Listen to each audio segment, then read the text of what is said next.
Invented by Erno Rubik in 1974. 1 in 5 people have picked it up worldwide. Over 300 million have been sold.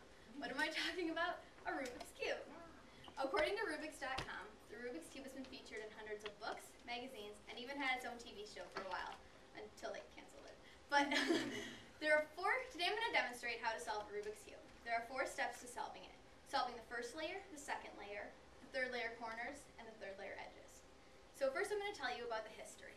Erno Rubik is a Hungarian architecture professor, and he invented it to show how space and movement correlate with each other. So the one on the top left is the first cube that he made, and then he put colors onto it and figured out how it all worked. So he's still alive today, and lots of different types of Rubik's Cubes have been made, from a 2x2 to like 2x2x2 to like a 10x10x10, and probably even bigger. And okay, so the first step to solving a Rubik's Cube is always to get one of the sides with the colors right. Anyone can probably do this, and you don't need anything special to know how to do this. So, okay, so I got one side of this, but the problem with just having one side is that these colors aren't right. So I'm going to solve it again. This time though, I'm going to pay attention to both of the sides. And so I'm just putting them in based on the colors. Anyone can still do this. I mean, you don't need any. Okay, so I have the first layer, which the sides are right too. So what I do is I match it up to the middle, because you can't move the middle spot. And now I'm going to go on to the second layer, which you need an algorithm for. What an algorithm is a set of like directions of how you do it. So if I was reading this, I would go to the right, down, left, up, like that. That's what it's telling me to do. So I just line it up. I am trying to get the yellow and orange one into here. So I just use the pattern that's on the board. Really all a Rubik's Cube is memorization, which my dad taught me how to do these, I guess. Yeah. My dad's really good at it. His record is like 28 seconds. But the world record is 5.66 seconds, which I don't think I'm ever going to get. My record is 53 seconds. So, but I've got the second layer now. So I'm going to go on to the third layer, which can be broken up into 4 different steps. Getting the corners in the right position, and then twisting them. Then getting the edges in the right position, and flipping them. Now this step gets kind of hard, so you just need to make sure that you go slow for this. And so I will try to line these up. So you can see that right here, white, red, and blue, that's not the same thing as yellow, red, and blue. So I'm going to have to use the switch 1 and 2 algorithm to get those into the right spot. So I just have these memorized, which, like I said before, is basically all solving Rubik's Cube is. So I've got these in the right spot now. Red, blue, and white is the same. Just a second, I actually did that wrong. No. Red, I have this right here, it's in the right spot.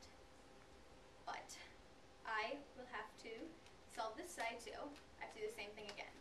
And even though these aren't twisted to have the colors right, they're at least in the right position. So I can move on to the next step, which is twisting the corners.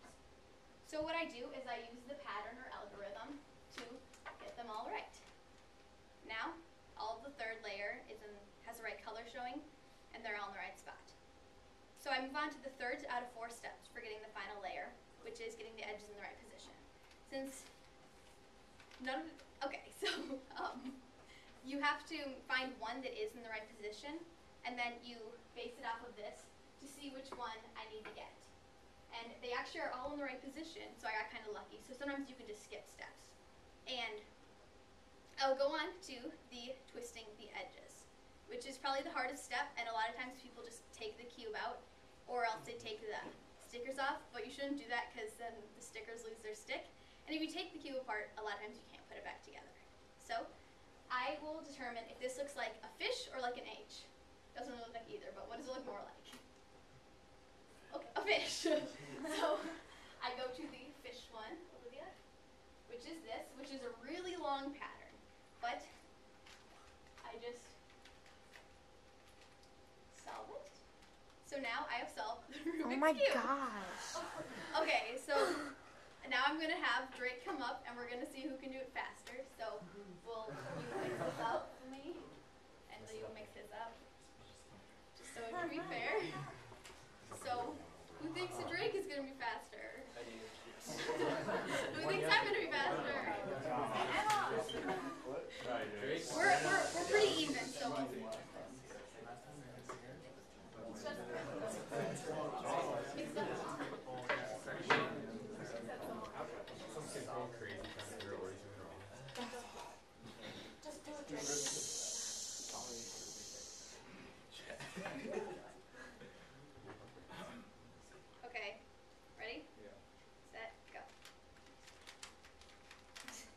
I'm using all the steps that I showed you guys how to do, and it's kind of slow at first, but you'll get faster as you go along. So I am done with the first layer now. I'm going to the second layer. So I'm showing you, well, not showing you at this point, but the stuff that I showed you is what I'm doing. Drake has a different way of solving it, and I don't know if his is faster or not, but another thing you can do is solve 2 layers at once, but I'm not really good enough to do that. My dad does that, though. Oh my goodness.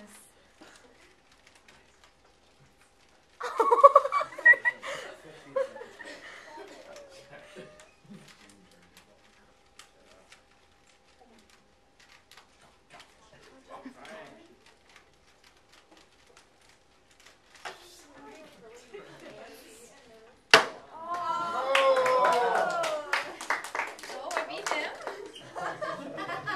Okay, Oh, so today I let me showed you finish. how to solve the Rubik's Cube. And you guys might be thinking, like, what's the point? But it actually increases your spatial intelligence and your memory. So if you want to increase that, you should learn how to solve it. And people are really impressed when you solve it too. These guys are all pretty impressed, but all I really do is memorize. So go home, buy a Rubik's Cube, and start solving.